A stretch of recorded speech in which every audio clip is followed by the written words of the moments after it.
Hello friends, so today we are going to be talking about something that I get asked a lot. I will apologise in advance for the fact that I have said numerous times on this channel that I'm going to be improving the sound quality, improving the image quality, all that stuff. I just haven't got around to it. So we are sat in my living room on the floor with a puppy who will probably interrupt this video multiple times, but I'm working on it. And there's worse places to be, hey? So today, I want to talk about something that I get sent lots and lots of questions about, and I just want to make a video to clear up something really important. And that is that if you have an eating disorder, recovery is for you. Hear that again. If you have an eating disorder in your head, then recovery and taking recovery actions and doing recovery stuff is for you.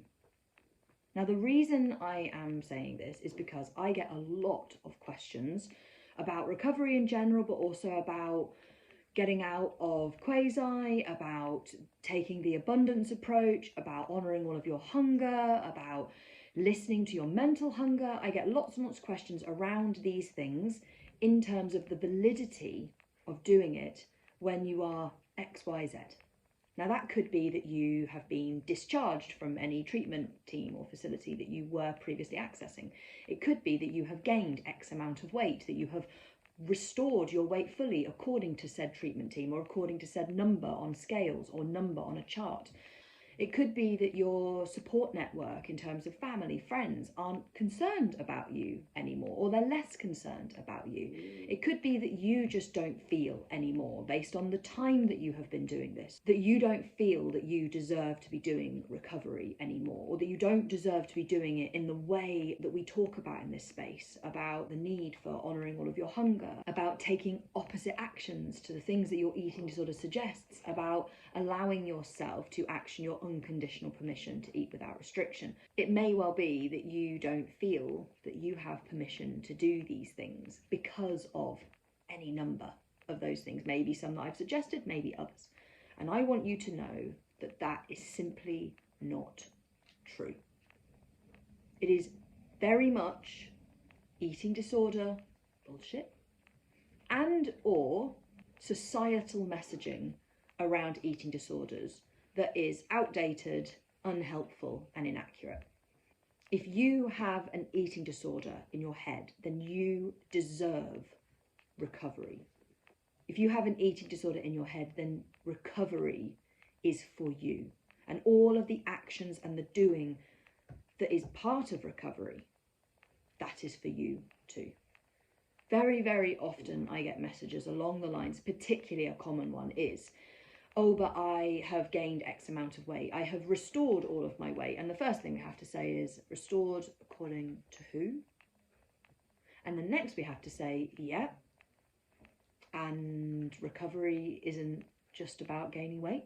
Don't get me wrong, weight restoration is a crucial part of the recovery process, but it is not the entirety of the recovery process. There is also a very important need to allow your body to completely nutritionally rehabilitate, of which weight restoration is a part, but not the entirety.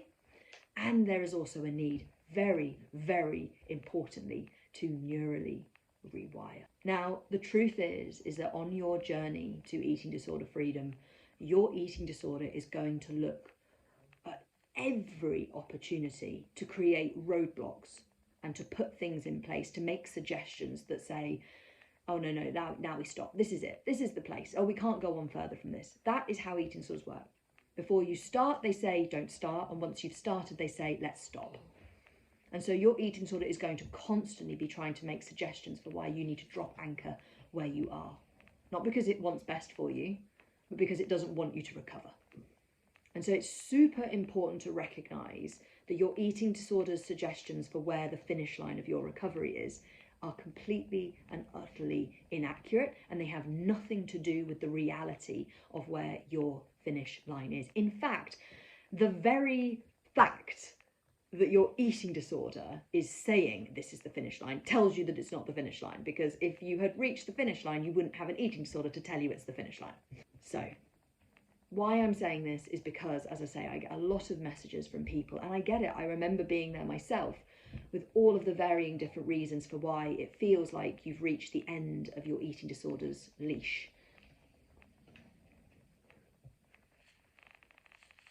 All of the varying different reasons why it feels like this is the finish line, and why it's not justified to go on, and why it just can't be happening for this long, or how could I possibly be this hungry whilst being this weight, and how could it be valid that at this point in my recovery I could still be needing to do all of these things. And I remember all of these worries very much.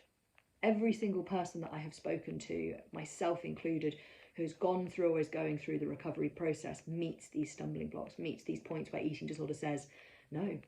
And the truth is, what this is the various different ways in which you can get to the end of your eating disorder's leash. And what I mean by that is this metaphorical place of the eating disorder's edges of its okayness. The bits where it kind of goes, and no more than that. And this can happen in all sorts of different ways, whether it's to do with weight, whether it's to do with your symptoms, whether it's to do with what other people are telling you, whether it's to do with what you're able to go and do. There are all sorts of ways and places where your eating disorder's leash can show up, and that where you can recognise in recovery that you've reached the end of it. That there is that really strong roadblock feel in front of you for saying, yes, but I can't do that because I've gained X amount of weight, or I can't do that because I've already eaten X, Y, and Z for this much time. Now, the truth is, I'll come back to the beginning message of this video. If you have an eating disorder in your head, then recovery is for you. Eating disorders are mental illnesses, and the recovery from them centres on that truth.